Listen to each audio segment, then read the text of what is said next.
Good morning, everybody. Happy Friday. Trying to get all of these things done. Oh, we don't need the towel. We're not doing the red towel today. Whew. This has been a kind of a little bit of a scary start here. The chat is ready to display messages. Why do I have a feeling that the chat is displaying this message? There we go. Good morning. There you go. Okay. Hide messages from the stream. It's weird that the chat has decided to start. I'm not having a good tech start today. Everything seems to be a little wonky today.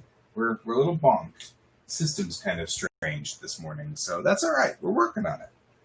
We're getting everything. So,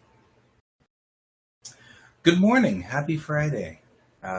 Getting everything kind of organized here. We're trying to get. I'm going to see whether I can't find Pepper. Not sure where Pepper went. Well, okay. That's fine. We can figure this out. I got no problem with it. So, last week we had the artist check in with Pepper, and Pepper was saying, well, I really kind of want to start from the very beginning of the show with you so that you're not trying to fold me in halfway through. Well, that's fine. I don't have a problem with that, but Pepper, you got to be here, dude. So there's that. So anyway, hope everybody's having a wonderful Friday. I was going to do some work today. We've been doing Animation Friday, and that's been fun. But really, animation's a very long process. It takes a very long time, and it's not exciting really to watch me do the animation live. That's not exactly aspects of animation, sure. Bits and pieces of animation is kind of cool too. Oh, you sick, dude? You sick? You're gonna make us all sick. You're gonna make us all sick, aren't you, David? You're gonna give us all the cold through the internets. What's up, dude? Why are you sick? Why are you in bed? What's up? What you got? Oh, you're back. Oh, that sucks. Well, don't give that to me either, because I don't want to have my back go up because of you. If my back goes out, I'm blaming you, David. Not really. I feel for you, my friend. I feel for you. Pepper's messaged the group. So he does want to join the stream. Let me give him the link.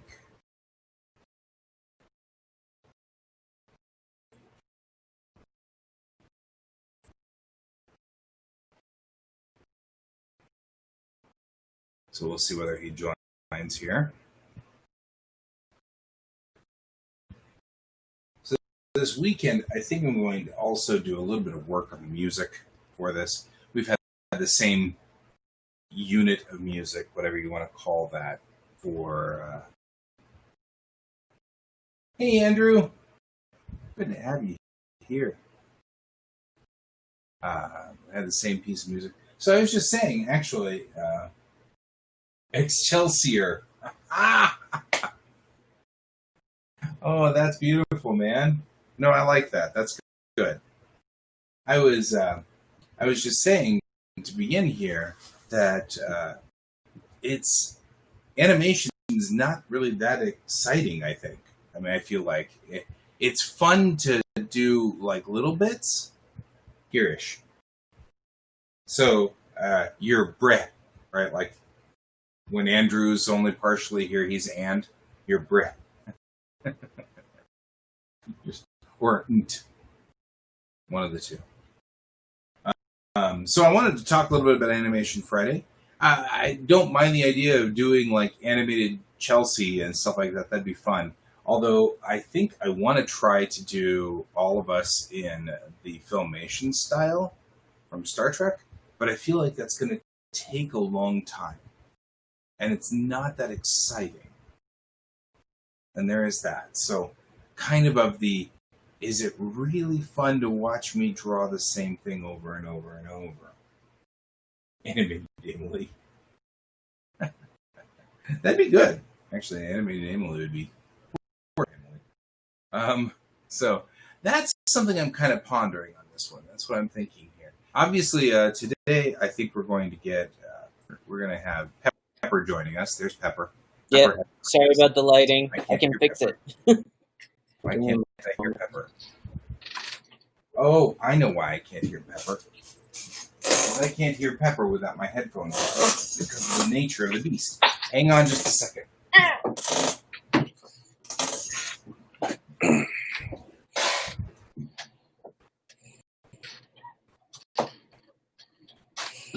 Hi, everyone. I don't know where I put my headphones. I have to find my headphones. Ah, there they are.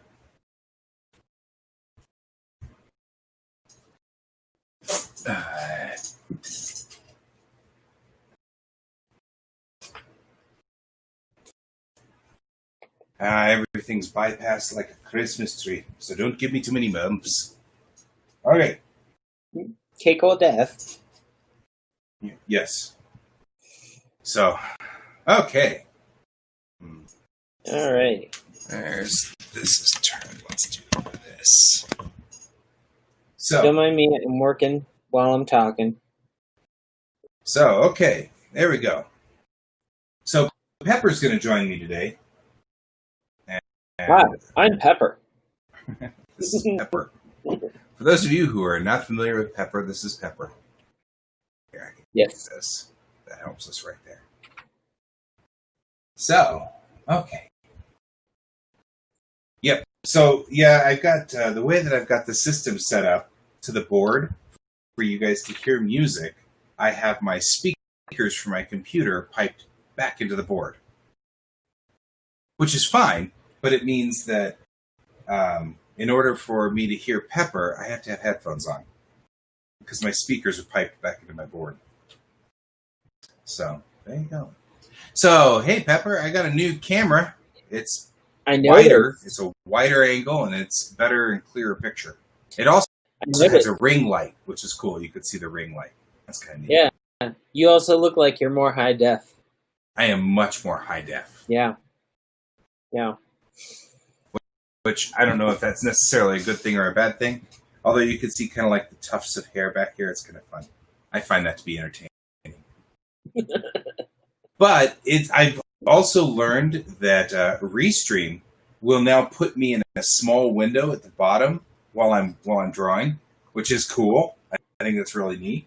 Cool. So while I'm drawing, you've got like me watching over the screen when I share.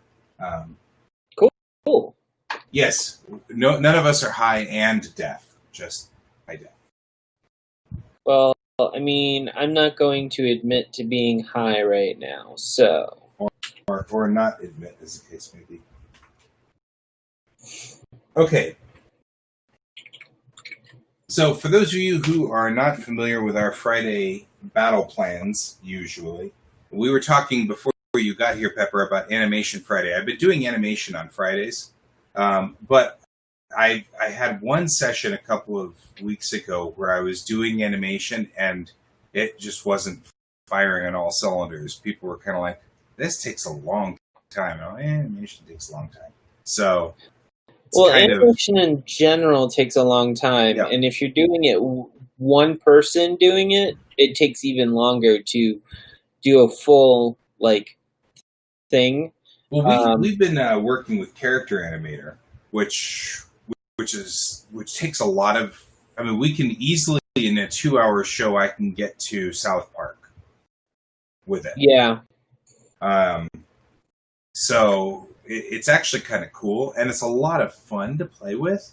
But there's a couple of things even with that I'm having a problem with. For one, Character Animator wants to use my camera to see where my eyes and eyebrows are so that the puppet can match my facial expressions.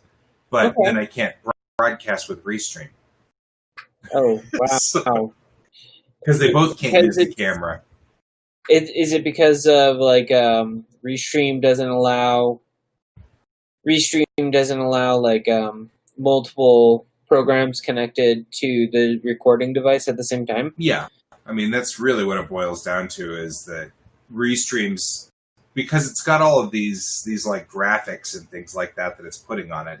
I think it's stealing all of the camera stuff. So yeah, makes sense. That. So I get that. So anyway, let's go ahead and we do an artist check-in on Fridays, and actually, Andrew, to talk directly to that. One of the things that they did in Andrew is trying to get Chelsea in here so that I can animate her, because Chelsea is a mutual friend for Andrew and I. Okay. And so let me explain to him real quick what I'm talking about. So with the original series, which we call TAS, the animated series of Star Trek, that's what they did. They had all the actors come in and they took pictures. Click, click, click, click, click, click, click, click, click, like that. And then they literally drew over the actors' faces these cells that they used for the show. And so that's actually how they did it. So if that's one of the reasons why I was saying, kind of want to put off having Chelsea in here just in the moment, because I really could do that. I mean, just have her get onto the webcam, hold still, look straight forward, and then hit the control print screen, and then have her turn this way, control print screen, and like this, and we get like a full turn of her head, and then we can make that work in Character Animator, and we can puppet her. It would look like at least the level of character or a level of filmation at that point. Yeah, which worked perfectly for Scooby-Doo and not Scooby-Doo because that was Hanna-Barbera, but actually Scooby-Doo, no. Hanna-Barbera and film animation did a lot of things collaborative. So I can see them doing it, but Scooby-Doo and the other teen solving mystery game characters that they had, they didn't do that. Yeah. No. They didn't rotoscope them. No. That's called rotoscoping. But it was definitely for Johnny Quest. They did that. Mm-hmm. And they did it for all of those 70s shows that were in that same genre. So, yeah. And I've taken pictures of myself doing the head rotation and Troy doing the head rotation. So we've got the ability to do at least two of us on this one. So it wouldn't be hard to just get in here and at some point in time, maybe that could be a Geek Tank episode. Where all of you guys are animated characters? Yeah, where we rotoscope our heads in and stuff. So Troy and I came up with an idea about 5 or 6 years ago. It's probably been 6 years now, where we were going to do a Star Trek fan film called Windjammer, and it was effectively following Harry Mudd type character. So a smuggler, or maybe not a smuggler, but just a cargo carrier in Star Trek's universe, and following the cargo ship called Windjammer. And so we wrote up all these scripts, and then this was before that CBS fallout where they got really angry at everybody, and so we were just going to run a series of about 10 or 15 episodes of this Windjammer. We were going to build a little set, and since the ship was about the size... The Last Unicorn wasn't rotoscoped, Andrew. That was hand drawn, and yeah. So, Yeah, but there might have been a Barbarian movie like that. Yes, but Heavy Metal was rotoscoped. The movie Heavy Metal was rotoscoped. Yes. So heavily rotoscoped. It was really cool. That's actually like the key point when people talk about rotoscoping. They talk about Heavy Metal. So sorry. Anyway, something's going on in the background here, and I don't want it to interfere. That's cool. So we were going to make a Star Trek fan film called Windjammer, and we were going to build the sets and stuff like that, like in my basement, because I had it at the time when I first moved into this house. I had an unfinished basement that was just big and empty, and there wasn't anything in it. And so we were going to build the set in the basement. And then we didn't have a lot of money, so we couldn't build the set, and and this all went on and on and on. And finally, then CBS decided to clamp down on fan films, and we decided it just wasn't really worth it. But then we moved to the idea of making it animated, like the Filmation animation series, and then just moving it to a nondescript, allied space place that's not really the Federation. It's not really the Federation, but it looks like Star Trek. Right, but nobody in our show was in Starfleet uniforms, and there wasn't anything that specifically said Starfleet, so it wasn't like it was a big. It would be that hard to just switch it over to some other sort of show and run it without Starfleet, a la Renegades, which was a fan film that did exactly that. So we talked about that, but then animation was just so difficult. But now we found Character Animator, and I'm like, wow, Character Animator actually makes this. I mean, there's some front loading. You've got to build all the characters and draw all the frames and everything like that ahead of time. But the truth of the matter is, once those assets are in, Character Animator treats the puppets like puppets.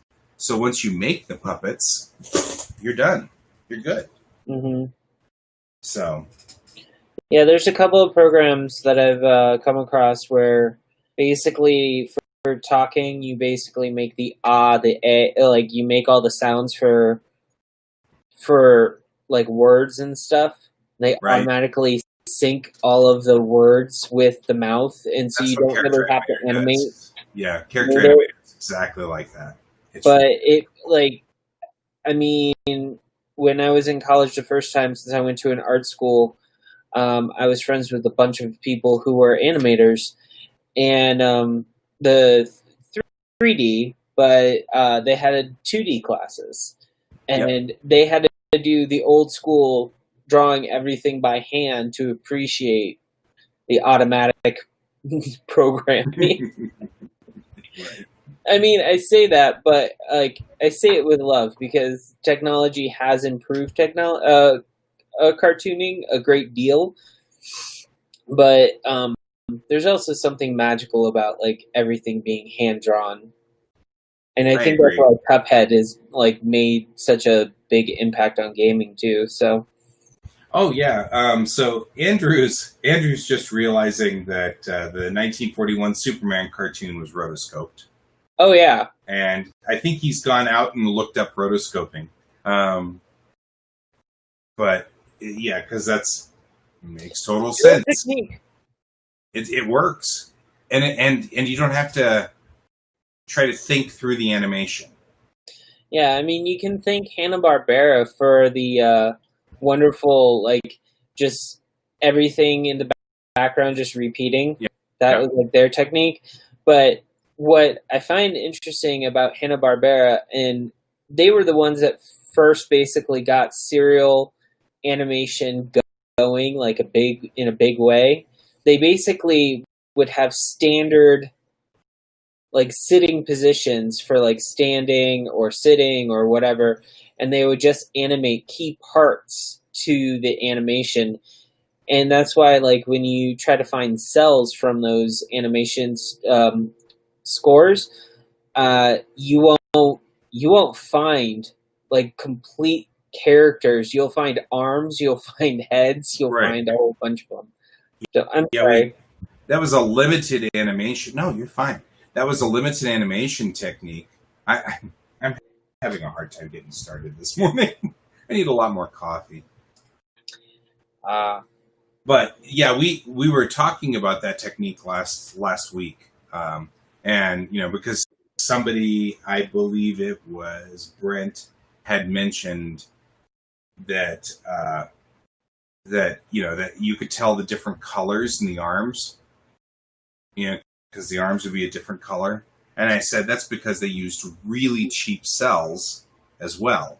So it wasn't even that they were using horrible cheap cells, and the cells had a certain amount of thickness to them that didn't allow light to go through.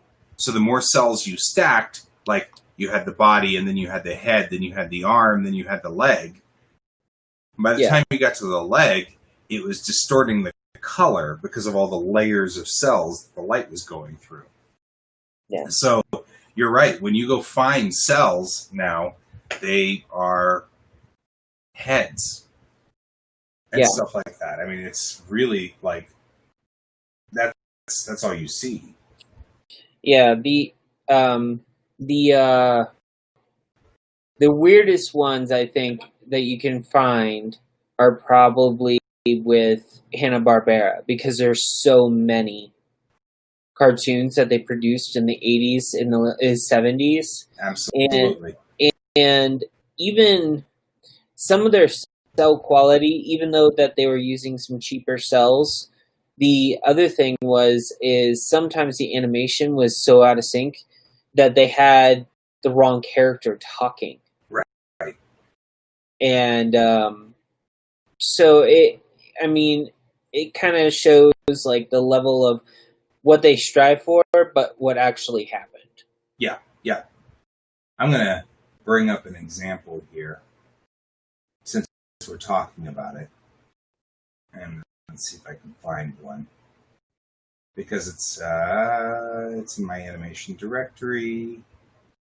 And where I'm looking for, because I've got examples of this.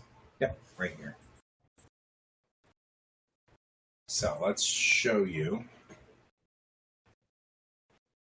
how this works. Okay. So I'm going to share my screen. Sweet. All right. So we've got this is a cell, and you can see how the limited animation works, right?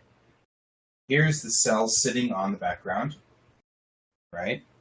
But it's made up of her eyes, her hair, and her head, so to speak. And so these are 3 different layers that you can actually see that make up one cell.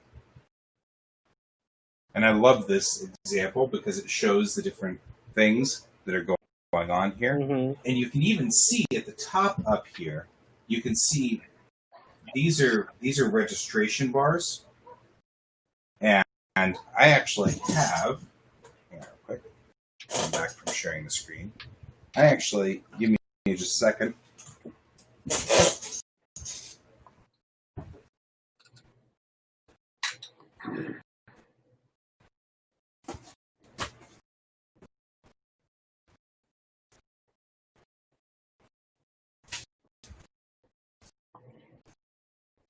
Nobody's helping me on this. Oh, okay, never mind. I have animation paper. Here, I just can't seem to find it now because people keep stacking stuff on my paper shelf. But it's all right. If anyone actually needs to know what it looks like, it's really simple. It's like there's 2 dots, and then there's like 2 dash-like dots. Yeah, on the side. You can see it right here. Yeah. Right here. Yeah, right. It's right here, right here, and right here. And that's these are registration bars. So you can line these up, these three, and they've got on the photo stage on everything. The drawing stages, the photo stages, the inkers, the painters, they all have the same registration bars. So you can just layer them down, and then you do all of that, and it locks the cells in so that they won't move. So, I didn't mean to cut you off there, Pepper. Don't worry about it. So, sorry about that. No, the paper itself is actually rather unique because it's like copy paper, but it's a little bit lighter in weight. Yep.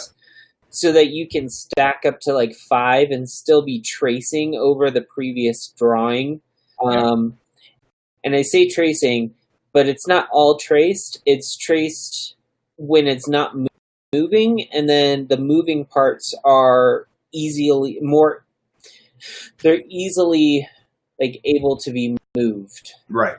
We do what we call onion skinning, and that's where you take multiple pieces of paper and you put them between your fingers like this, and then you can flip back and forth as you're working on the animation. And we call it onion skinning. You hold it we'll hold the 3 pages with a piece of paper in each hand here, and we just flip back and forth and then draw, and then it allows us to check whether the animation works or not, because you can see, if you flip like this, you can see the animation sort of work within 4 or 5 seconds. Yeah. So I think the worst thing to animate is hair. Hair is a pain animate. I mean, there's a reason why there's people that they're like, animation's so unrealistic with its hair. It's just like a solid thing, and hair is like, individual strands. And I'm just like, have you tried to animate hair? Have you tried to animate 40 million individual strands of hair? That doesn't go over well. Well, I mean, the first person that probably was capable of doing it was Pixar with Sully. Well, yes, but they have a procedure for that. Yeah, they have a procedure for that. Yeah, but and actually, Monsters Inc. pretty much was a look at Sully. That's the whole point of Monsters Inc.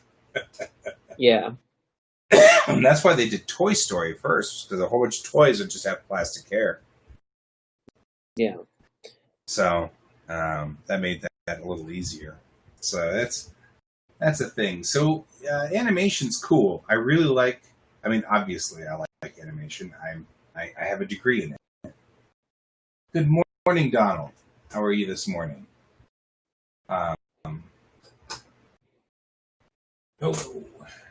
My mecha is falling over. Don't fall over, mecha.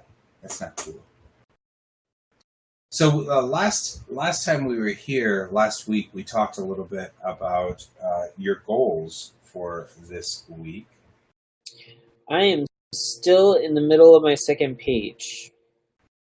Well, but you're in the middle of the second page. That's pretty good, because that means you got 50% of your 50% of your process done, and you're working on the other 50%. Well, I say 50%, but I modified the goal a little, and I basically was like, I'm gonna flat my 2 pages, and then I'm just gonna continue to flat another 2 pages for next week. Main reason why is I'm seeing that flatting takes a ton more of my time, and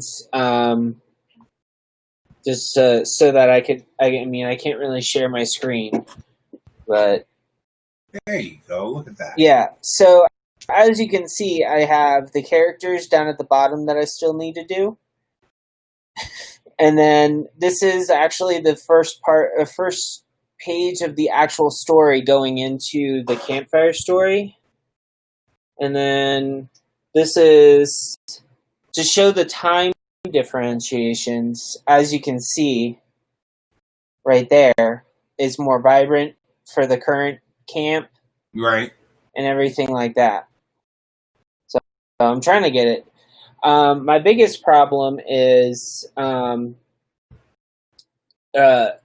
shading and stuff. I actually had to ask a few people with it, because I realized in the past I'm trying to do like a 70s palette with the colors and stuff, and well, there's this one character that's supposed to be throughout it that's supposed to be very, like, is the main character, and the skin has become an issue because I don't want to sit there and make the child like so dark he blends in with like the black lines and everything like that. But then at the same time, like I'm just trying to make sure that I can keep the selected skin tone with going forward. And CM like, hey, process printing is not always the friendliest for darker tones. Right. They bleed. Yeah. Brent says that looks really good. He's giving you compliments on it. So thank you. There you go. I don't know if you can read the chat over I here. cannot. So I don't think you can read it. So I'm going to have to relay to you. It doesn't help any that I think that Brent's out on Twitch. So even if you were on my page, you wouldn't be able to read it, which is fine. I'll just translate. Fred has joined us. Donald's joined us. We're for Fred and Donald, we're doing our artist check-in, which we do on Fridays to kind of keep ourselves. It's also Brent's break time, he's saying. So he has a break. He'll have to. I presume he'll have to head back at some point in time. So that's kind of a bummer. Are any of the other people who decided to join us on our goals for this week in I don't see them, but Brent is here. So Brent, you had a goal of T-Track module. I don't know where you got on that one. So I'll put that out there and see where you were, so see if you achieved that goal. Since you're on break, I figure we can just go on ahead and real quickly ask you what you want to do for next week. Let's see if that works. Donald says in the late 70s, or he says, oh, laugh out loud. That's what I get for reading too fast. 70s, I remember as a kid being told to stay outside all the time, so we would always go to the park and play with the sprinklers. Yeah, actually, that's where I am with the 70s. That's where I am with the 80s. Right. And I know that sounds really bad, but it's the truth. I grew up in a very weird area of Florida. So Brent, your goal is to sleep with more sleep. I will put that down, Brent, and I'm going to hold you to it. There you go. Can I share that goal? Right? I would love to sleep with more sleep. I need more sleep, too. But, alas and alack, that's just not a thing we get. So we do what we can. So, okay. So, David says that he wants to do the backgrounds on his card. Of his card? Yeah, he's working also with EarthTow to do cards. Which, by the way, this week I turned in 3 EarthTow cards. I was pretty excited. What is this EarthTow?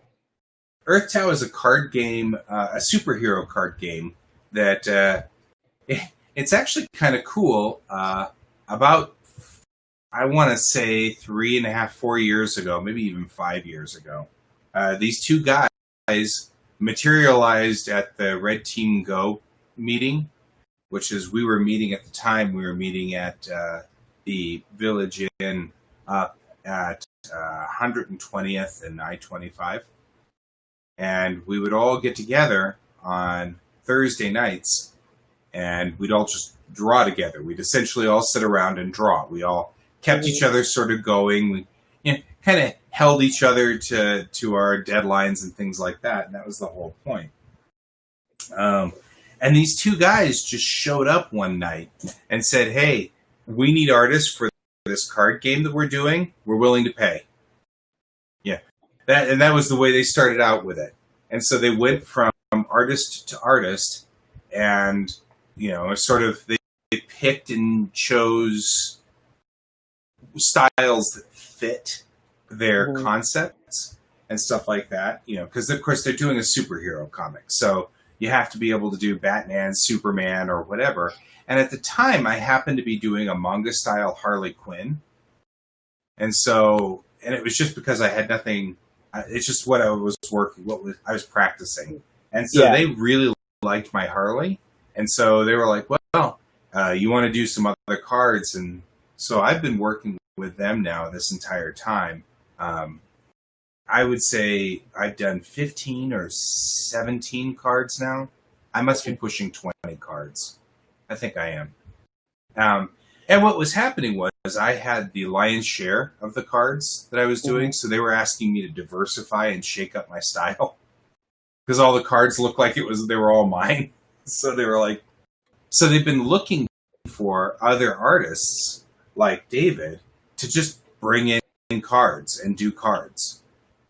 So that way you can do cards for them, and they've got different styles, and like I can hook you up with them if you want.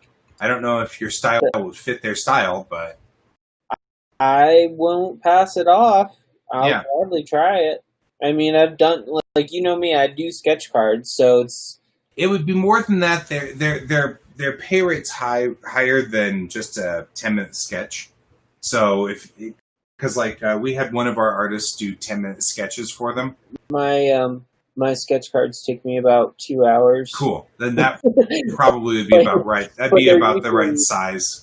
Yeah, they're usually like the actual card size. So if they need them bigger, that's the main reason why I would need to know. They ask for 11 by 17s for the masters at 400 DPI, which I think is a weird DPI. But you know what? Client tells me to do something. I do what client tells me to do. It's actually not as bad as you think. Yeah, it's just a weird DPI rate at 400. I think is their print. That's their screen. Yeah, I love having you. I love having you here, Donald. He says he loves watching us draw, which is cool. You could. I welcome having you here. I am looking for the piece that I just did. This is the piece that I just. By the way, hi. Hello, Donald. Here's the piece that I just finished yesterday, and I'm very proud of this piece. Cool. Oh, yes. You posted that already, right? I was working on it yesterday, but I finished it at about 2 a.m., so I haven't posted it anywhere. I was just working on it, but I'm so excited to have finished this piece.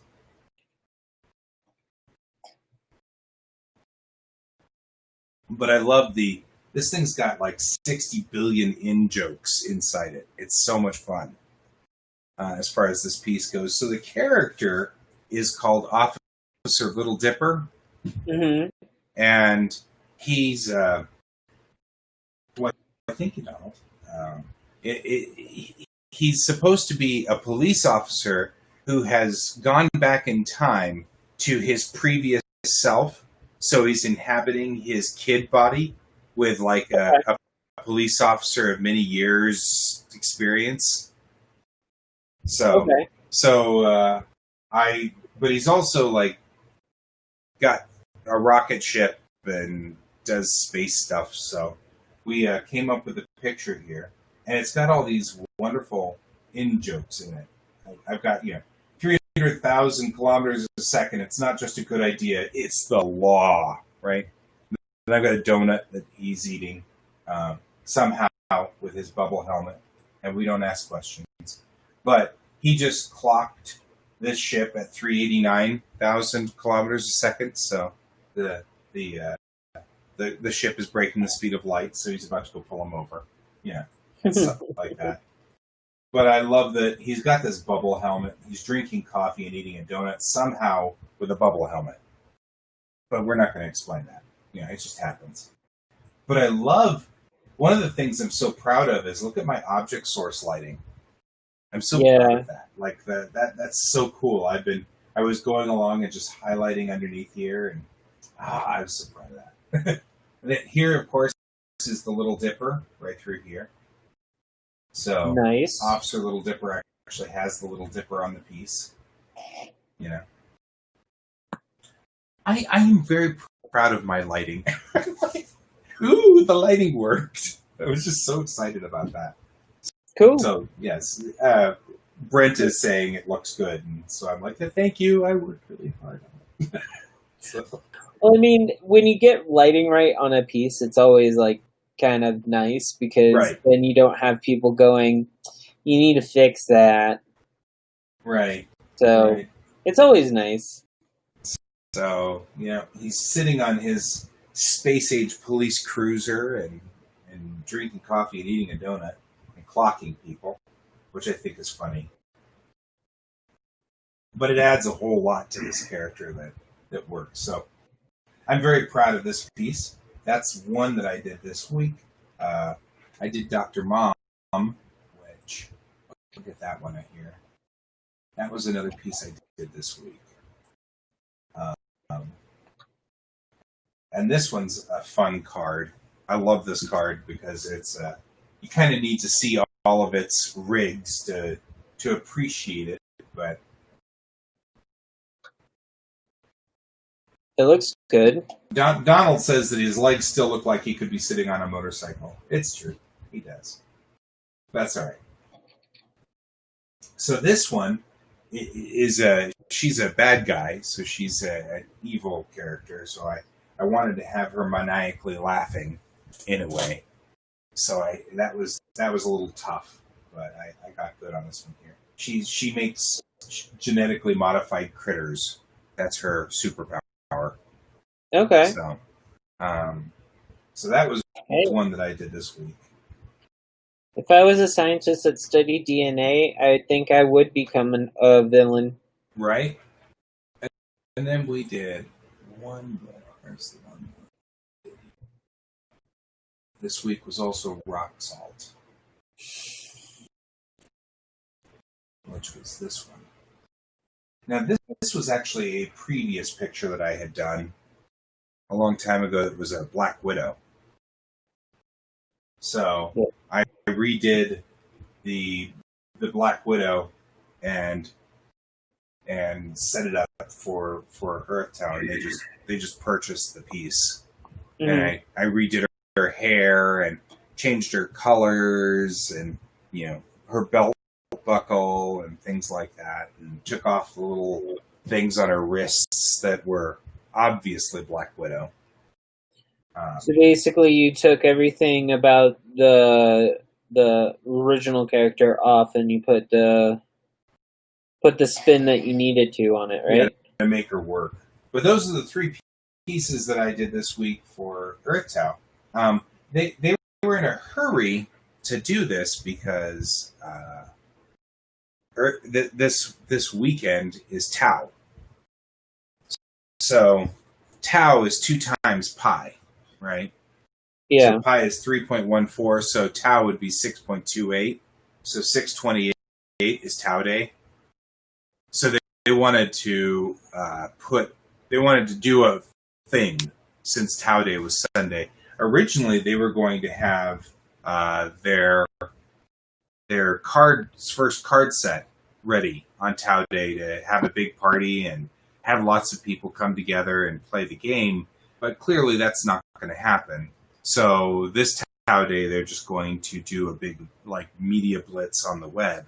And so I had to kind of double up. Usually I kind of cycle through these and work on my other clients' work too. But this time I doubled up so I could get 3 of these guys to them before Tau Day so that they could use those on their website and stuff like that because they need the art. So that's cool. Cool. So that's the things that I did this week. I did finish the outlining for the Rabbit Hunt to some degree, which is the first script for Bellatrix Rising, and then I started writing into the first scene. So cool. I'm already into first scene on Rabbit Hunt, I came up with an interesting sort of side concept for all of this. First of all, I was part of a Kickstarter of this guy who did the galactic map, and he's doing a top-down galactic map now using the Gaia probe's information. Okay. ESA sent up about a decade ago, and it mapped the closest something like 2 million stars or something ridiculous, and mapped their X, Y, and Z position in the galaxy, because the Gaia probe was orbiting the sun, and so as it orbited the sun, it would get a perspective from here, and then it'd get a perspective from down here. And so as it just keeps orbiting the sun and getting two different perspectives, so it would watch the stars move every time it would do that and locate their position using parallax, and get a good idea of where they are in the galaxy. And so he took that information and he's making a top-down map so you can see the galaxy from the top of the galactic plane. Cool. And I got in on that Kickstarter, and so what it allows me to do is accurately put a political map for Bellatrix Rising. So they've got now, you can see where the Confederacy of Hades is versus the Bellatrix Confederate, or the Bellatrix Unity, and where their physical existence is. Things like Beetlejuice and the Pleiades, things like that. They'll play a big part in the story, because the Pleiades actually aren't that far away. Strangely enough, no. Would have thought they were much farther away, but they're not. There's a lot of star systems that people don't realize are super close to ours. Right. So, I mean, I think it's been inspiring science fiction for such a long period of time. Right. So, I'm going to finish my character cards or character designs. Just wrap them up. And then I'm going to try to continue writing Rabbit Hunt.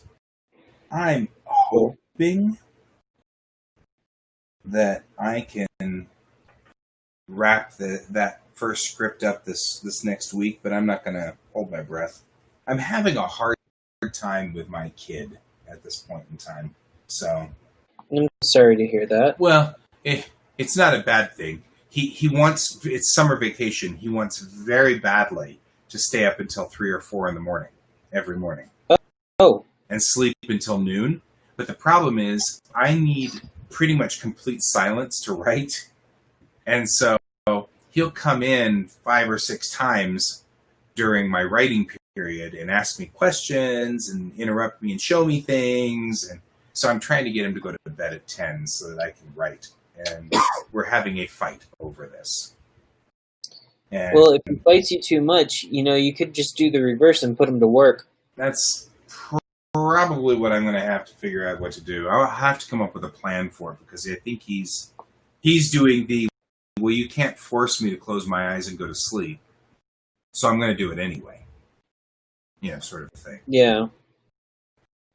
And so I'm having a hard time with that. And so I haven't written as much as I want to. And Andromedans, huh?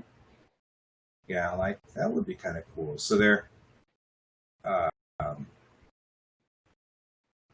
Donald's talking about Andromedans as far as a story concept, I guess. Cool. Which would be cool. Andromeda's quite a ways away, though. Yeah, I mean, I know that there's stories out there about people who believe that there's life in Andromeda. But I can't remember any of the titles, and I'm not talking about the TV series. Right. What I'm talking about is something completely different. But, I mean, the closest thing that I've come to a galactic space thing lately was the concept underdrawing that I did for a title called Owl Men from Uranus.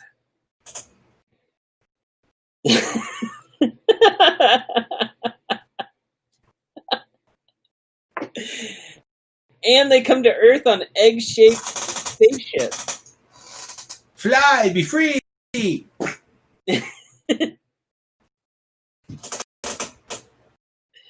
And let's be realistic, that's the first thing I think of every time. I love Mork. So I'm showing kind of the local group here. This is my map for Bellatrix Rising. And really, Earth is right here. It was the place of the last battle of the previous war. And that kind of cracked space, so to speak. So these are all... Uranus might have Klingons, says Donald. So,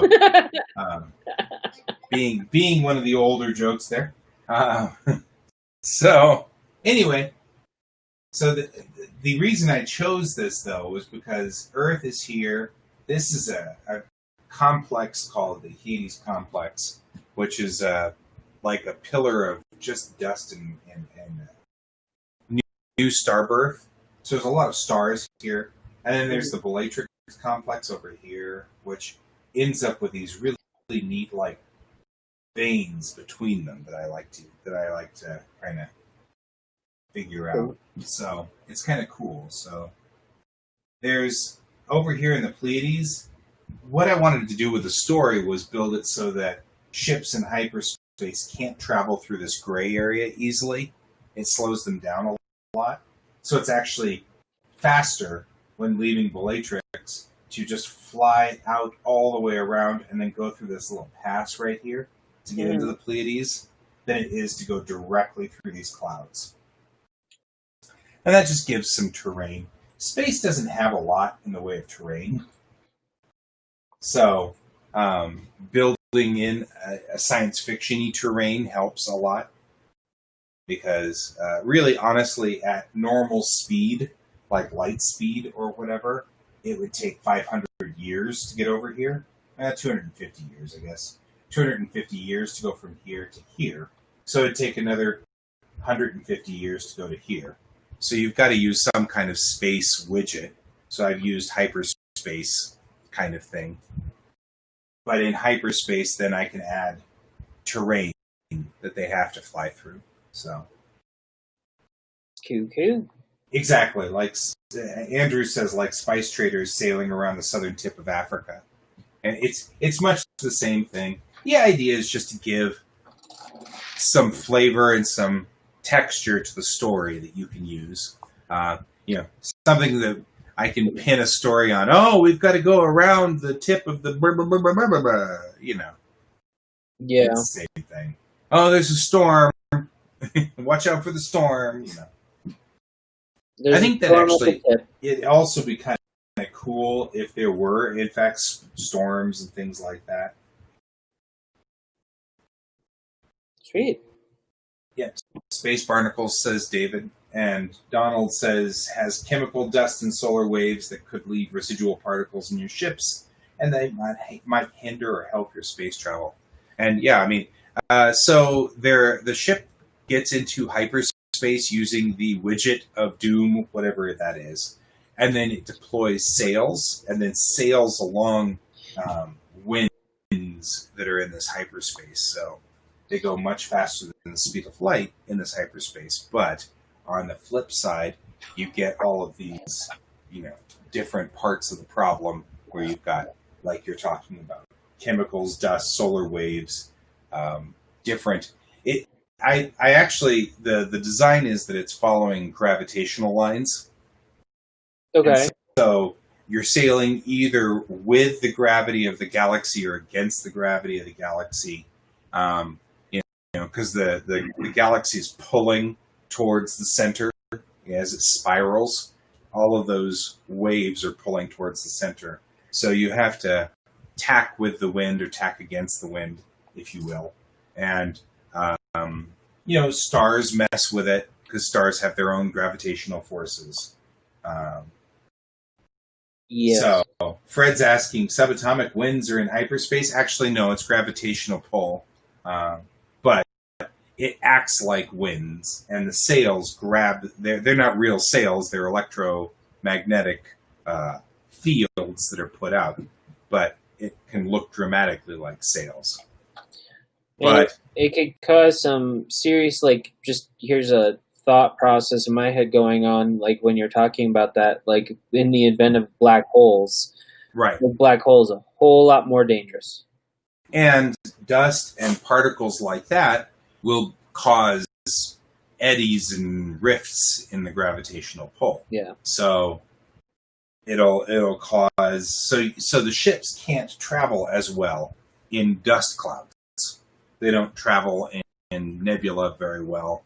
They don't travel in high star density levels and stuff like that. Areas where there's a lot of gravity cause a lot of problems.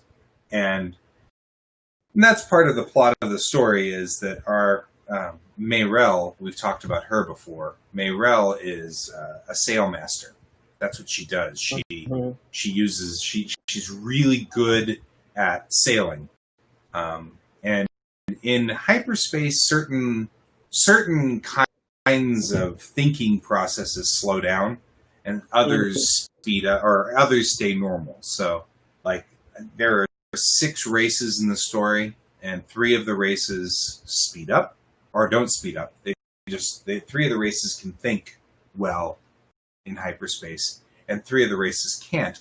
But also computers can't. So computers start slowing down. So I did that as a sort of like the Dune electro shields or whatever. Same kind of effect. It gives a reason why your computers can't sail the ship. Yeah. You have to have a human sail the ship. So they're a human or the other 2 races that can think in hyperspace. The only ones that can sail the ship. So.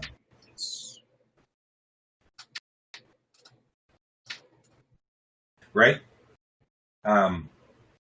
So Donald's saying there would be gravitational eddies like jet streams or rivers, which is what I was thinking too.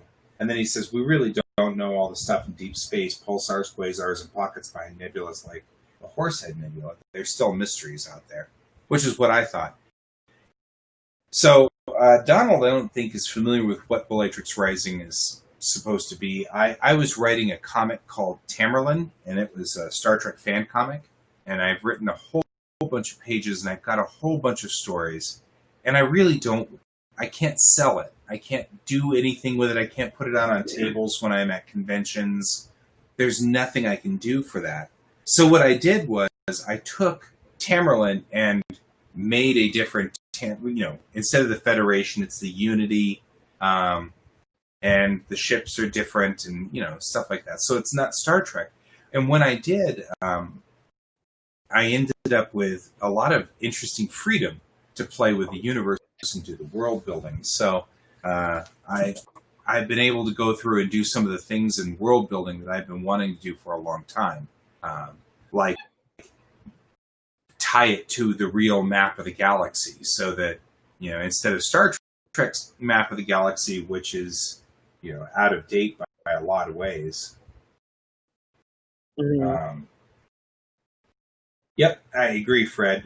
Dark matter and it would be moved around by the gravity flows, and that would be potentially caught up in sails. That could be the storms. A dark matter storm could be a thing. You're just caught up in this, and it clogs up the sails or whatever, and you have to fight it. Sounds like a fun thing to do, a storm. Yeah. I mean, just have a storm for the ship. And I've also, there's some funny things, like a sandstorm on Mars is the dust storms that hit Mars. everybody, all the Hollywood shows show it like a haboob here. Mm-hmm. Like a windstorm with lots of sand, and you can't hold on to anything. You're flying all over the place. But the atmosphere is actually so thin on Mars that it's more like a fog. Yeah. It just kind of rolls in, and it's foggy. It's just that it's sandy instead of foggy. And that's really what the sandstorms are like on Mars. And so I think it'd be kind of interesting and fun if storms do something, and they're dangerous and they're hazardous, but it's not like everybody's flying around on the ship, It's it's just clogging up the sails or something, Well, like if you were having like a gravity storm, right? That might be a different story. Like that I think would be a fun thing to kind of play into, like at least one part of the story, where basically it's like a black hole in a star, but the star is like not quite being sucked in and is like moving slowly away from the black hole, but the black hole is being attracted and pulling. And so there's like a storm that kind of forms between the two gravitationals.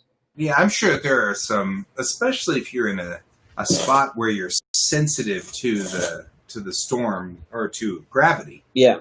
If you're sensitive to gravity, then any deviation would be rough. Yeah. Yeah. I'm like just like kind of like, well, that would be interesting. That would be fun. Right. And then you'd have like the people that are like, why the hell did you send us in there? And they'd be like, it wasn't on the star charts to begin with. Right. We didn't know. This just happened. Yeah, you can have all kinds of story potential with that. I think that's a great idea. I mean, all kinds of things could happen. You could have a ship chasing their ship, and then the ship that's chasing them accidentally gets sucked into the black hole, and then all of a sudden they see the ship again, like almost as if it like loops with the black hole. Yeah. A lot of good potential there. I think that's great. Yeah. Yeah. I'm sorry, I always like the idea of black holes being like gateways to time portals. Yeah, sadly, I think the black holes in this universe are just crushing death. Yeah. That's pretty much what they are. They just crush you to death, and then they hug you and squeeze you and call you George. And that's the way it goes. They're redheaded cartoons. Yeah. Yes. So cool. We've got a lot of discussion going on here about luminiferous ether and dark matter. And Donald's saying a vortex between the star and the black hole. And he says that's why he loves Wing Commander. They had different experts that viewed space differently. So that's kind of interesting. I mean, personally, I feel kind of like when I do this project, I try to do as much as real science can permit, but I also went from, some of the things that Star Trek just kind of glosses over. I'm like, those are amazing. The fact that Star Trek ships can pull you to a deck means that they've got control over gravity. Yeah. I mean, if you've got control over gravity, you can emit gravity or repel gravity or whatever is going on. So that's one of the things that I've really exploited in Bellatrix Rising. They've got control over gravity. That's a major leap in technology. So they use gravity for propulsion. They use gravity to push the ships around. It works really well. So yeah, it's one of the things like in other shows, like they kind of explore it, but they don't.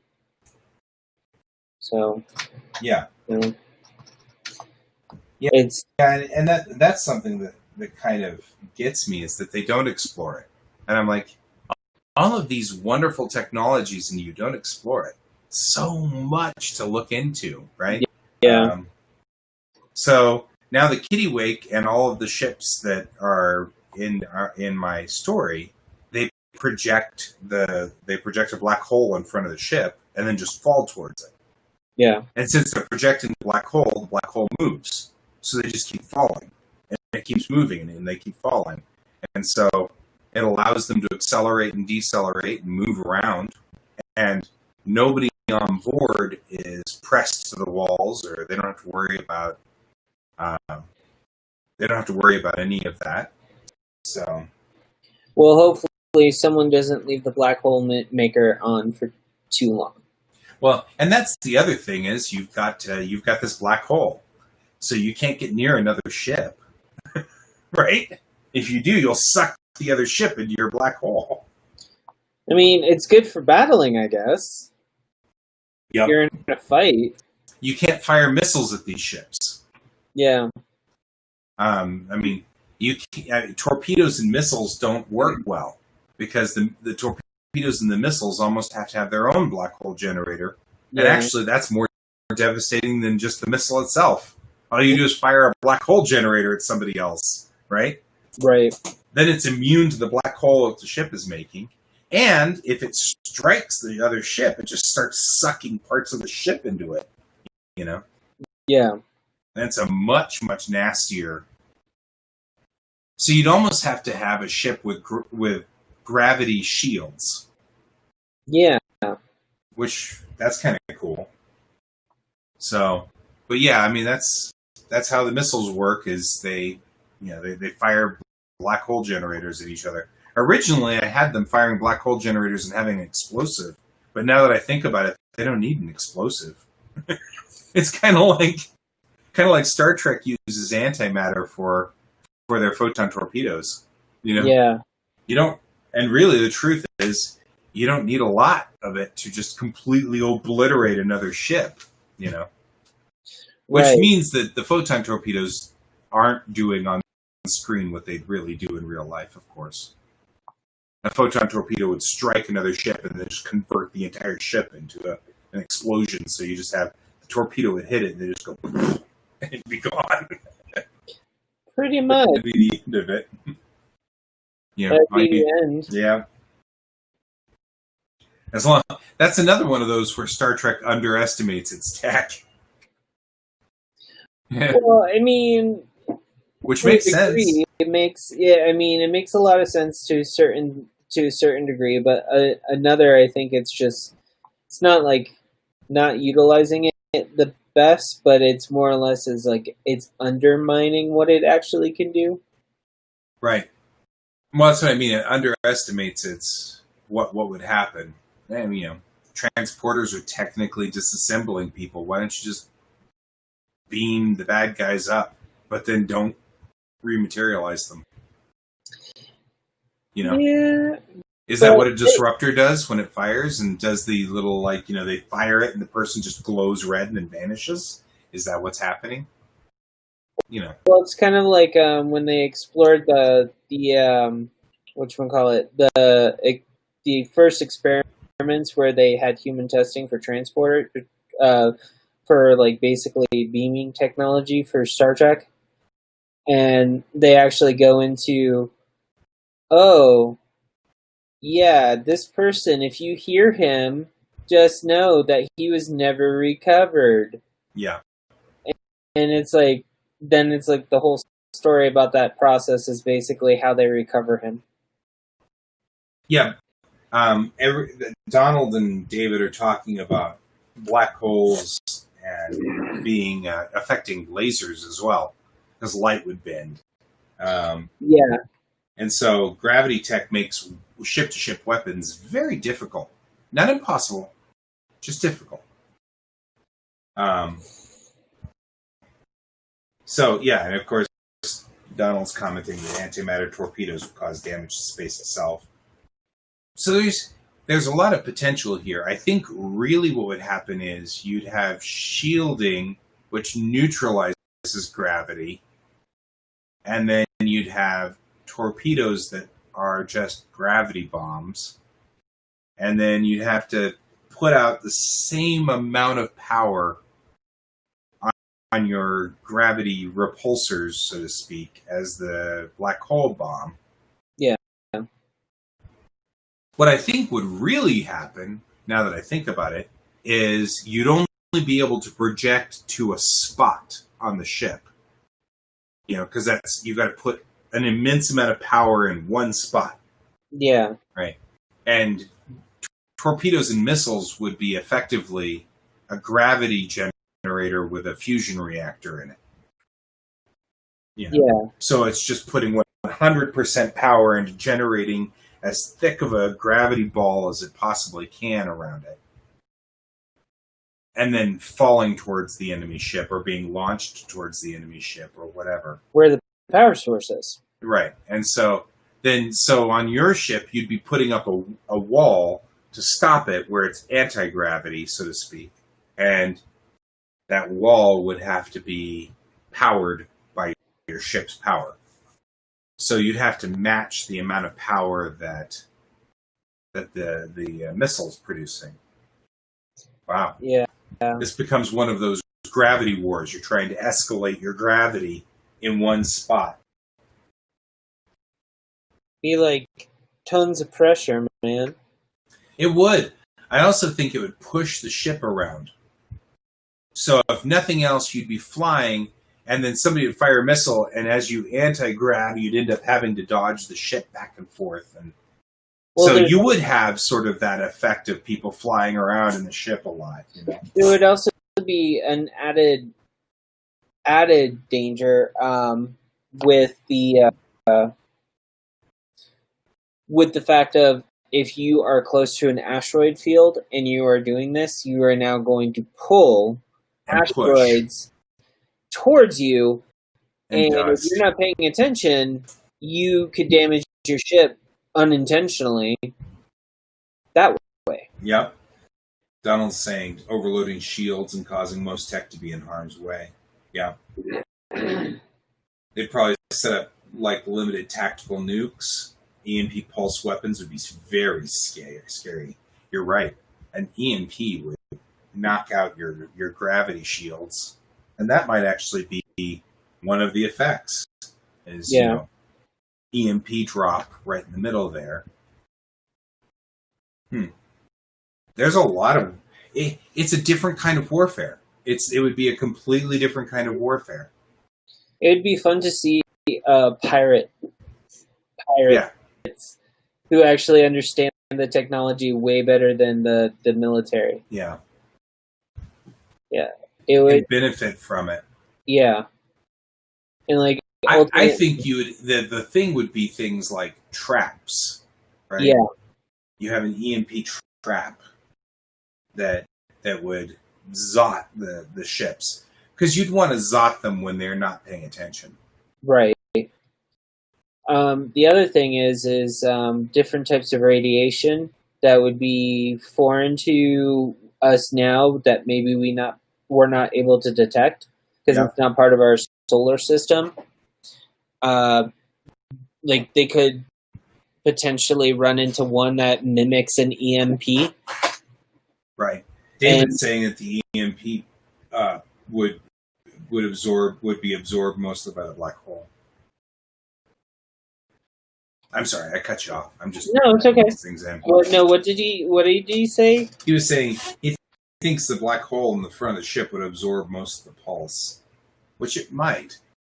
I would still do, but you could also rain down on the ship from up the skirt, right? Mm-hmm. Get behind the ship, drop the EMP, and the EMP would pass through the ship to get to the black hole. Yeah.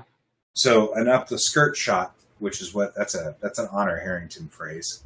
An up the skirt shot would be a great shot would be what everybody's trying to do. Yeah. Yeah, Space Pirates with Robin Hood mentality would be a killer series idea. We've got a lot of universe here that we can work with. So, I mean, just because Bellatrix Rising is one thread of this, there's a ton that we can work with elsewhere. Mm-hmm. And, might not be a bad plan. I wouldn't mind having, like a set of characters that were space pirates that pirated the Confederacy, which is the other side of the bad guys in this story, And so, to some degree, the Unity lets them get by with it because they're not hitting the Unity, Yeah, I think it would be cases where the Unity would only have a problem when they actually started stealing from them. Right, exactly. Well, as long as you don't steal from us, you're okay. Yeah, and then like there's a storyline where a sect of space pirates that normally work with the Unity basically are to blame for a Unity thing, and they just go to the people that they're in contact with or report to for relations, and they go, "That was not us." Right. And then they're like, "Well, you're gonna have to prove it. Until then, you're kind of outlaws now." That could be interesting too. So interesting story idea. There's a lot of interesting stuff. So one of the things I'm really enjoying about this is that I have built a very fertile world now for story ideas, which is good. This gives me the ability to build stories out of here forever if I need to. There's a lot of room in this universe for stuff, which is good. Yeah. So that's always a good thing, though. Yeah. I think so too. So there you go. I didn't mean to go on a hour-long discussion about Bellatrix Rising, but everybody out here on the discussion thing is having a great time with it. So I'm okay as long as, because they're all throwing ideas around. Well, your fan base and my fan base are different. So, like, I could sit there and try to talk about summer camp, but I think I would lose your guys. Yes. Although these guys are pretty diverse. You have been discharged from the Unity program and now deemed a threat to the great community at large, says David. Donald's talking about credibility and background. So I am a major fan of Leiji Matsumoto's Harlock, which he's a space pirate.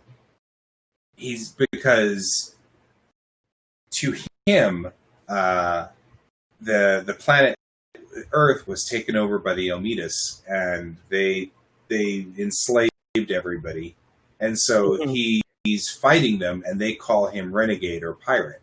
So he flies the Skull and Crossbones with pride, because he's like, well, yeah, but I'm fighting to free Earth. And so, it's an interesting thing, but that's one of the reasons why my signature is a circle with crossbones. That's because in high school, when I was really starting to draw, I was a big Harlock guy. And so... Have you watched the Steven Universe series? No, I haven't, but I've heard a lot about it. So there's a character they dress up as Captain Harlock when he's in space. There you go. Yeah, nice. and he actually has a scar on like one of his eyes. Right? So just like Harlock. I was just like, this is like straight up like Christina Badhand and me were talking about mental health and comic in pop culture, and we were mainly focusing on cartoons and video games. And Steven Universe came up, and I think I made the comment, and I was like, that's straight up Captain Harlock for that character. Yeah. Yeah. That's awesome. Yeah. Like long shot.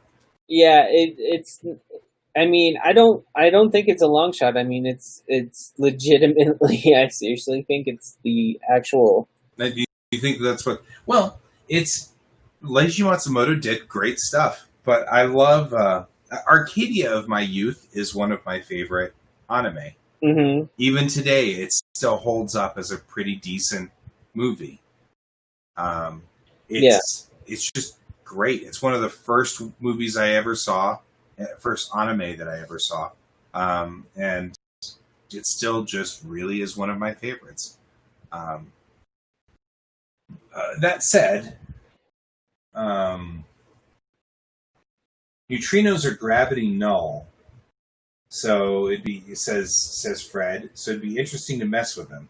Very small percent of the matter interaction, massive neutrino beam would be unaffected by the black hole, but could affect the ship. However, the amount of effect for the amount of neutrinos created would be very small. So, and I guess what Fred's saying is a neutrino bomb of some sort, or a neutrino laser, or something.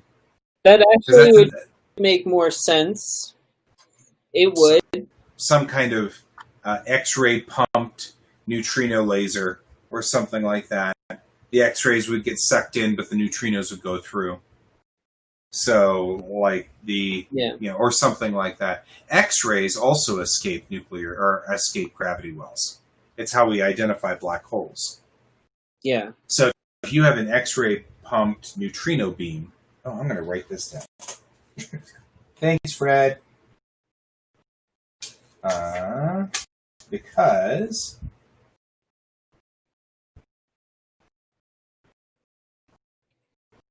neutrino.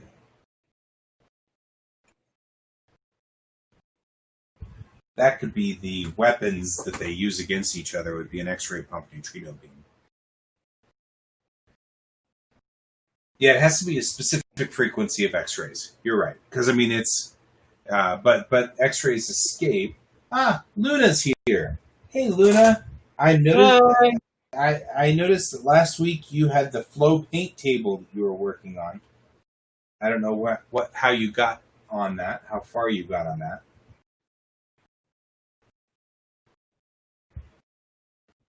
Tethers penetrated into a hull from the back of the ship be used to keep the black hole away from you.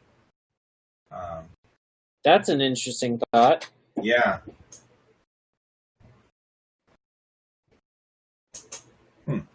Interesting. So that's kind of cool. Okay, so what's your goal for next week, Pepper? Well, since today is technically part of my first week, it is now done while we were talking. Accomplished both. So everything's done from this past week, and I will be doing another 2 pages flattening of 2 pages. Dropping stuff. If I can not drop the expensive equipment. Right? You know what, though? If I actually break down, I could probably push myself to do 3 for next week if it's just flatting. Because I have 1 page coming up where it's, I don't know if you guys can make it out or not, but it's a pretty large scene.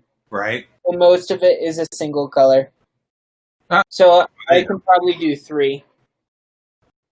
Let's see, 3 pages. Maybe 3. Luna says the top of her table is done, but needs to dry another few weeks before the clear coat.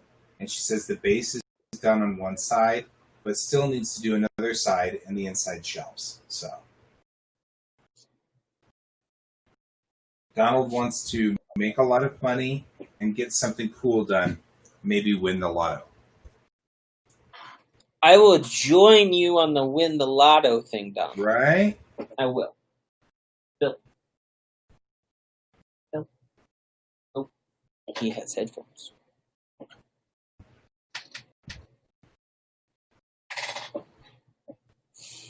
Get something cool done. I'm writing all this down. And maybe win lotto. Okay, Donald, we're holding you to that. Luna's sending me pictures. Not sure if I can bring that out. Let me see.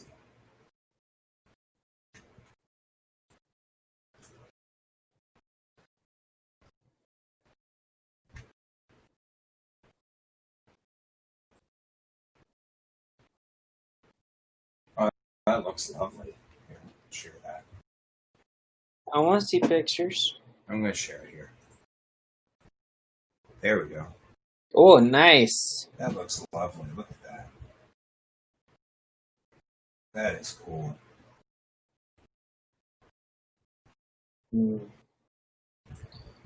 I like that. I do. Awesome looking. That is lovely, lovely. I love it. So her goal for this week is to do the other leg. Sounds legit.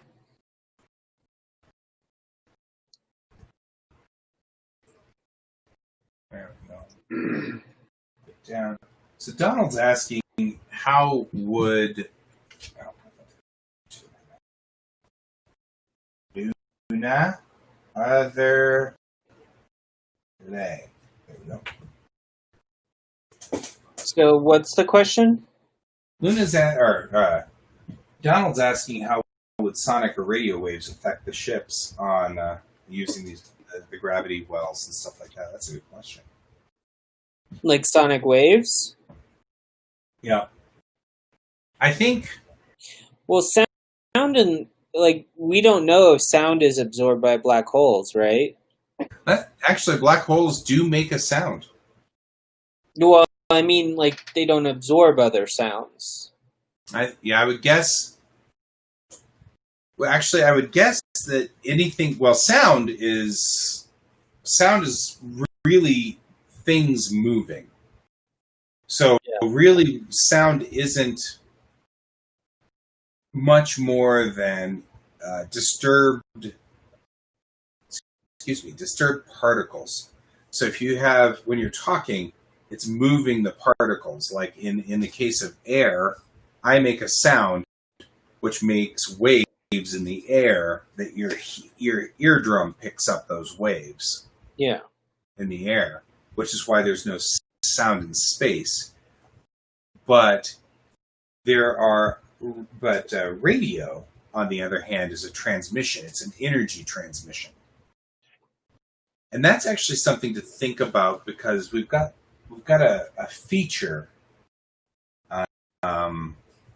We've got a feature in the map called the Benoit radio line. Mm-hmm. And during the First War, an entire civilization was destroyed before it ever got out into space. And so it had just invented, the civilization had just invented radio and had been broadcasting for about 50 some odd years when the bad guys went through and just blew up the entire planet wholesale. Just blew it up. Mm-hmm. So they didn't get into space, so nobody knows what they look like. Nobody knows what the civilization was. But there's this ring of their 50-year radio music and culture and everything like that that's just traveling across the galaxy. And it is part of everybody sort of has a reverence for their music and for their culture because of this 50 years of culture that they picked up. But that's all you've got. It's that 50-year block of this culture. And it's called the Benoit radio line. And it's this line that's traveling through. They know that the people called themselves Benoit, and that's all they know. Did you decide whether or not you were going to have that civilization that developed, not appropriating, but basically saying that they identify with them and then they basically live like them from that talk? Yeah, that was what I was thinking, was that there would be people who are attempting to be Benoit and not succeeding. So, but yeah, there are people who do that, and that would be interesting. So, but because of that, that's a good question, is would these ships tear up the Benoit radio line going through the middle of it? I mean, ultimately, from what we were gathering, it sounds like they could, potentially. They could. And that would destroy the last remaining remnants of a civilization. Right. And what you'd end up with is somebody has recorded the entire thing. Yeah. They've recorded all of it. So you can get the MP3 of it or whatever and download it. You probably download it off the internet, but it's one of those things. It was an entire civilization transmitting. So it's not just one MP3, it's thousands of MP3s. You think about how many radio stations existed in the 1930s all over the world. And what were we broadcasting?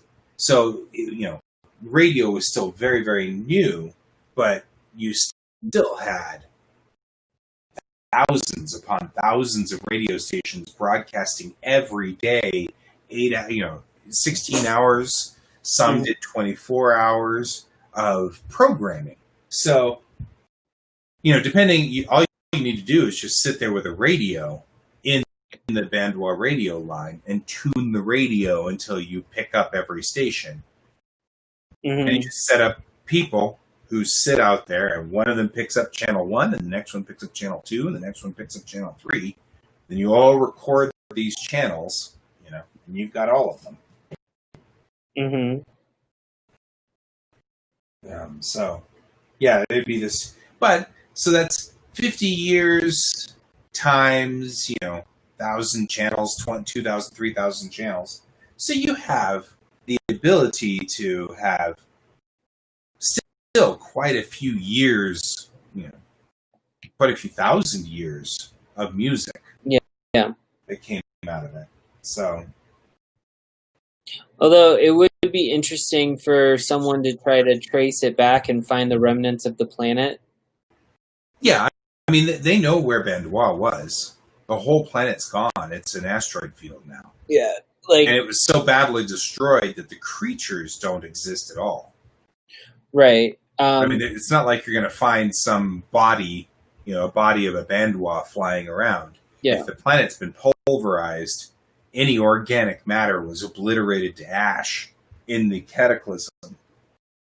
But, the people who, want to say that they are the Benoit, stuff like that, I could picture them going to that asteroid field and actually, putting, homes or labs, in there to study everything that went on and stuff like that.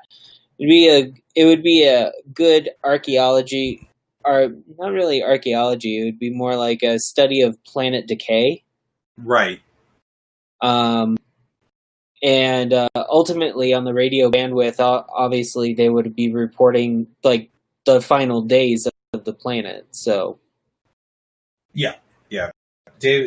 Donald's talking about scientists or culturalists would record it and study it. Oh, yeah, there's a planet. It's not a planet, but there's a place called Lighthouse. In this, and it's at the very opening of the tail end of the Bellatrix complex, and Lighthouse is the repository for all of this stuff, and they have all of this stored there. They're the Alexandria of this story. It's the Library of Alexandria. Ultimate Destruction wouldn't stop treasure hunters from going there. A time bubble would be great. I'm going to stay away from time travel at the moment. I think time bubbles are different than time travels, because you can have a time bubble that locks a place in a time, but it never advances. Right. Which is a little bit different than going back and forth in time. That's true. That is true. And those are a lot easier to write for because you're not doing time displacement. Well, and you could also have an interesting thing where there are archaeologists who keep going back in time and they just vanish. And people keep thinking, gosh, that didn't work. But really what it is they're hopping time tracks. Yeah. So they successfully go back in time. They learn what the Bandwa look like. They're little kitty cats then they try to come back forward in time, and they've moved over a universe or two. To the archaeologists, they probably wouldn't know a difference because they didn't make any significant changes in the universe. Yeah. But the nature of time travel has moved them over to ranks in the universe or whatever. They've returned to a universe that's effectively the same. So to the archaeologists, they don't know any different. But to us in our universe, they keep disappearing and never coming back because they come back in a different... That could be an interesting story in and of itself right there. Trying to get back to the original universe. Right, because the archaeologists wouldn't know that they're... Because if they're studying Bandois, any change that they make in the universe wouldn't change anything because Bandois gets wiped out.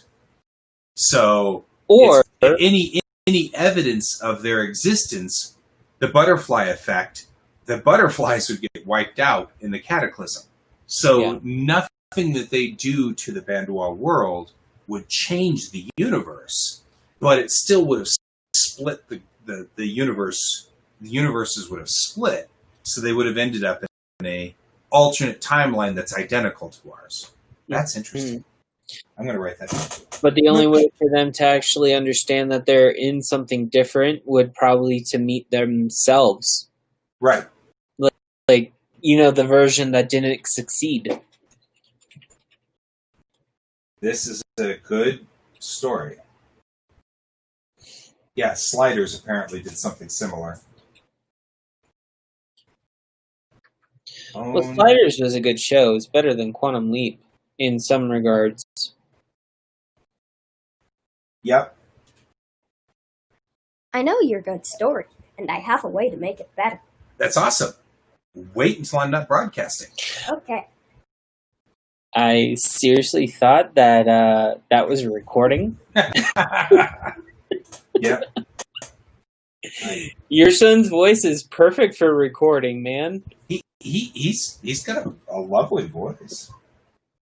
I have no idea they jumped tracks. There we go. The thing that's interesting about the archaeologists jumping tracks is that they created an alternate universe that's only 5 years divergent. Mm-hmm. You know what I mean? So, like, if they go back, let's say they were 5 years ago, they go back in time, meet the Bandois, find out about the Bandois, yada, yada, yada, yada, yada. They come back and then tell everybody about the Bandois. That's where the timelines would diverge, is at that point. Yes, we talk.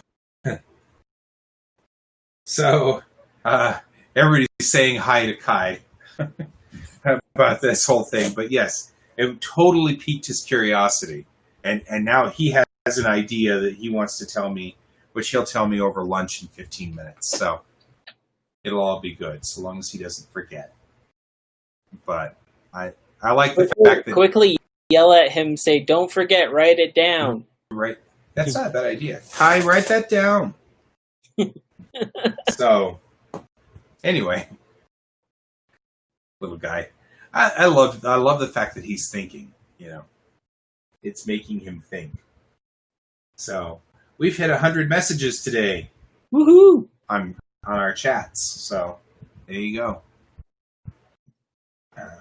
Yeah, we're telling him to write it down.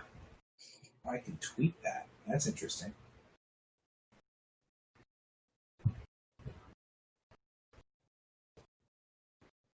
Huh. That's kind of cool. I can't see the chat, so I don't... it's all good. I just didn't... it says tweet it, so I'm gonna tweet that. There you go. Because that seems like a thing to tweet. Okay. I don't use Twitter that much. I don't... I mean, I use Facebook a lot to broadcast, but Twitter is weirder for me. There's a methodology to everything.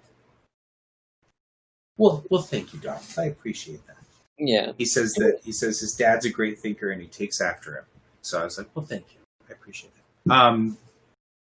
The social medias, they sort of, everybody has a different feel. Like I use what is it? Oh, come on, Reddit. A lot. Yeah. And there's.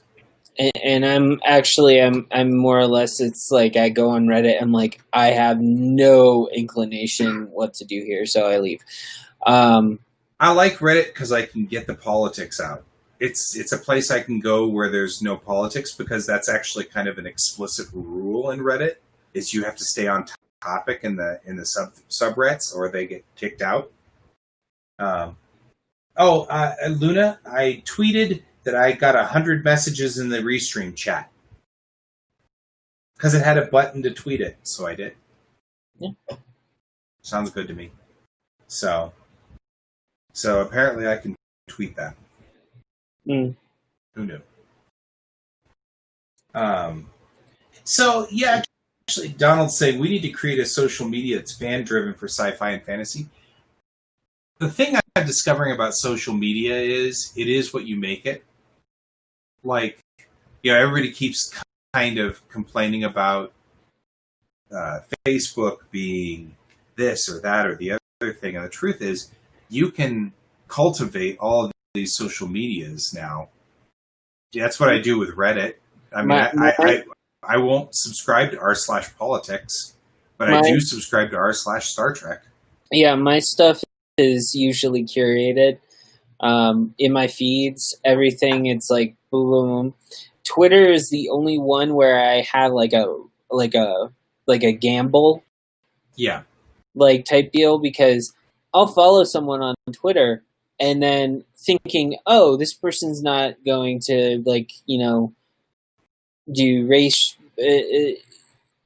racy comments or anything like that, and then all of a sudden I see a picture and it's like, okay, strike that. Right. Well, I also feel like there's a lot of things where it's like the polarization doesn't help us any. Yeah. But also on the social medias, you end up with a lot of diversity. Sakimi-chan is an artist, and she just got into hot water because she posted something about police in some way, which politicized her in our politics. Well, Sakimi-chan's actually in China, so she doesn't really understand all the depth of American politics. She didn't realize she polarized herself. Yeah. Right? She had no idea. I don't know if she's Chinese. She might actually be Korean. But either way, she's not in America. And so she's not part of our politics cycle. So she was just glancing at the top of sort of this the protests and the things like that. She'd only gleaned the top of it, put something out there supporting, which ended up being read as support for the police, which then put her at odds to the BLM side, and she didn't realize that was what she was doing. So it's interesting how you can trip up without intending to trip up, and that's I work really hard to not broadcast political sides on any of this because I don't want to alienate anybody. I have my opinions and I have my feelings on what these things are, and I let them stay that way. And then here, when we're talking about this, I try to stay with art. Yeah. But it is hard. You can't a little trip up like that. I don't think poor Sakimi-chan had any intention to get that deep in, and she tripped up and went into it by accident. Yeah, and unfortunately, that's what a lot of artists are actually getting tripped up and falling into traps like that. Right. So it's not. Look, we're going to talk about art on this, so that's what we try to stick to. We try to stick to our storylines. We mainly focus on yours a lot because it has more involvement. Well, we're still a building side on mine. Yeah. Whereas mine, I mean, it's a summer camp.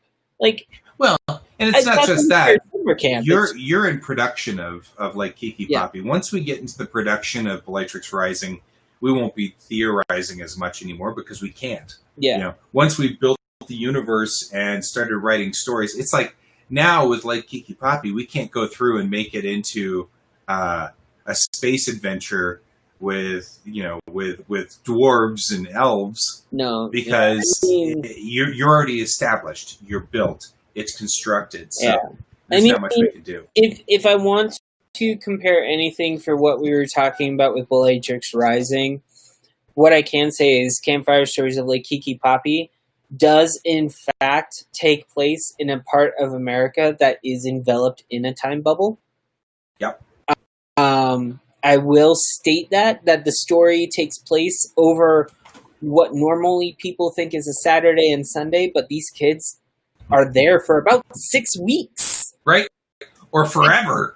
They're eternally there. It's an eternal Saturday and Sunday. Some of them move. Oh, sorry. Oh, I'm just saying it was an eternal Saturday or Sunday. Yeah, it's just basically like everyone's like, oh, and I'm like, no, it's a full on like 6 week period, and the kids are told to bring clothes for 6 weeks. That's but awesome. Like the parents don't even realize, like when they ship these kids there, they're on a bus. They're not even being taken there by the parents. Right. You know? But that's what camp used to be in the 50s. Yeah. That's how camp used to be. That's one of the reasons why Charlie Brown is perpetually on a bus to camp. Yeah. Because that's the way it was. Yeah. Right? I mean, if you were a kid pretty much forever in a cartoon.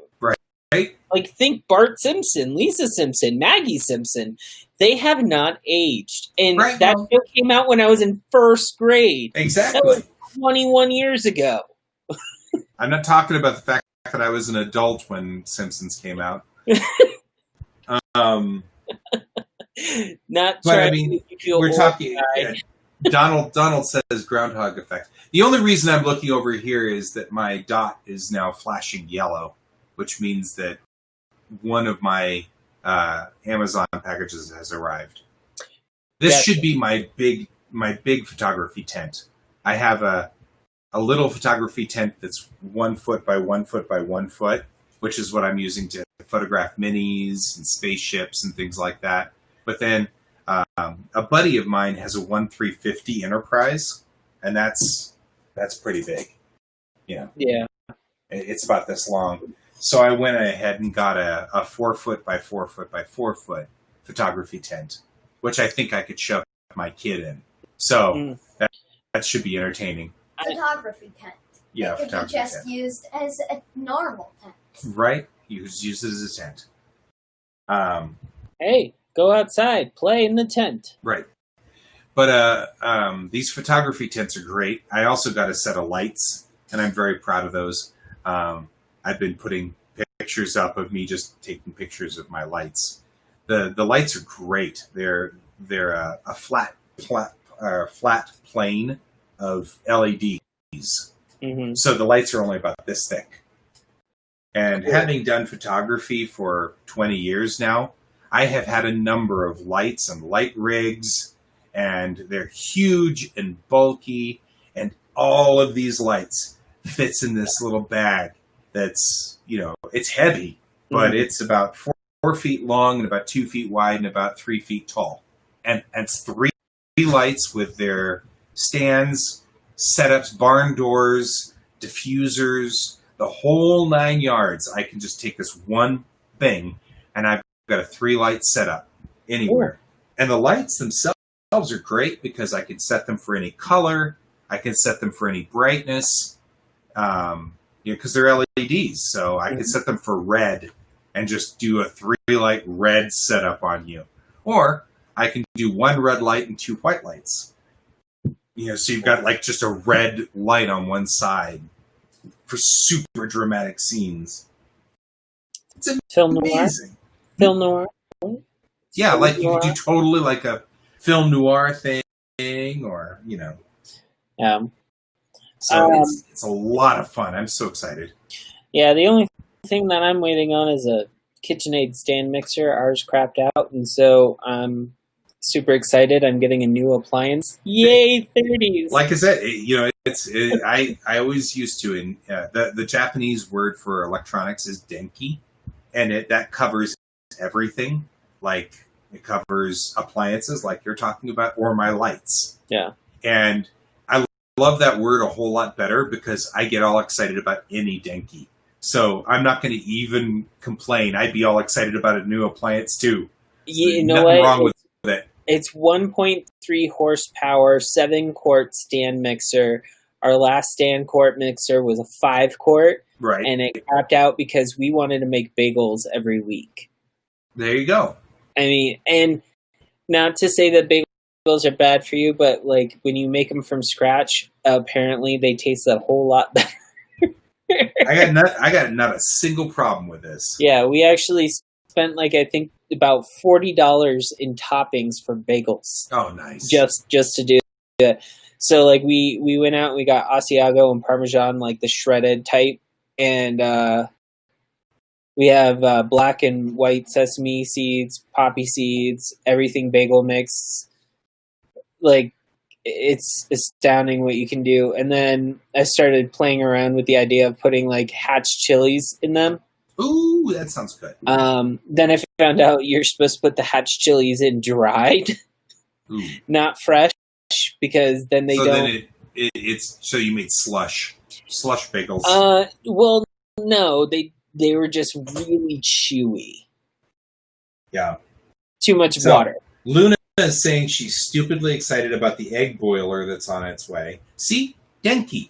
It doesn't matter what it is. Yeah. I think any denki is great. And then David says everything tastes better handmade. And then Donald says, I wish I had those toaster pouches and good toaster to make gamer-style grilled chili sandwiches. Grilled cheese sandwiches. I remember those. Oh, man. And then Fred's saying none of this is kosher. That's probably true. Probably truer than it needs to be. Actually, if you want to know, like, and this is just for that last comment, if me and my husband actually built our own house from scratch, we had the money to do it, our kitchen would be a kosher kitchen. There you go. We would have separate countertops, separate fridges, separate everything. Like, no joke. We would literally want that. And we would also have a separate room just for frying in oil and cooking spices. Well, and that's the thing. Like, my wife and I talk about this problem all the time. We have a one-butt kitchen. Yeah. And that's so difficult. Like, our kitchen only one of us can. And I love to cook, but I it's a production when I cook. Like, I've got my deep vat fryer, which is great. And then I've got like my wok, and I have specialized tools for cooking. I love to cook, but it's a production, and she can't come in here and do anything in the kitchen while I'm doing anything because it makes a mess, and we just can't we get in each other's way. Even though she's not a very big person, but I am, so there's that. There's conflict. No, I understand the problem oh too well. If my mother and my sister were in the kitchen when I was younger, they were basically standing back to back, and I couldn't do laundry because the laundry room was through the kitchen, and it's a galley kitchen. Right. And if anyone would like to know, it wasn't because my sisters were big; they just have big booties. So basically, yeah. And we went there. So yeah. Oh no! I you know what? My family is not prone to say it themselves, so this is like public knowledge. Like that works. Yeah. Okay, it is noon, guys. It's time for us to head on to our various parts of our lives and do stuff. So we're going to head on out of here, and I will see all of you guys. David says he wishes he had cake. David apparently has hurt his back, so he's out of commission for right now, which is kind of thank you guys for joining me on the chat, and I will see you Monday. We've got new work that I'll be working on Monday, and I was gonna drag Pepper into these drawings somewhere along the line. We still have to work on that, but Restream was being flaky. This past week, I'm sorry I was not like in one of the things, but it kind of worked out because I had oral surgery on Tuesday. Yeah. So what we'll do is, I think you and I will join together more when I'm starting production of Bellatrix, because then we can do side by side drawings of pages. We can do pages side by side. So. I still need to figure out on how to stream this from this. Yeah. Okay. I'll see you all next week, guys. Thanks for joining us, and have a great weekend. Thank you. Talk to you later. Bye. We'll see you later.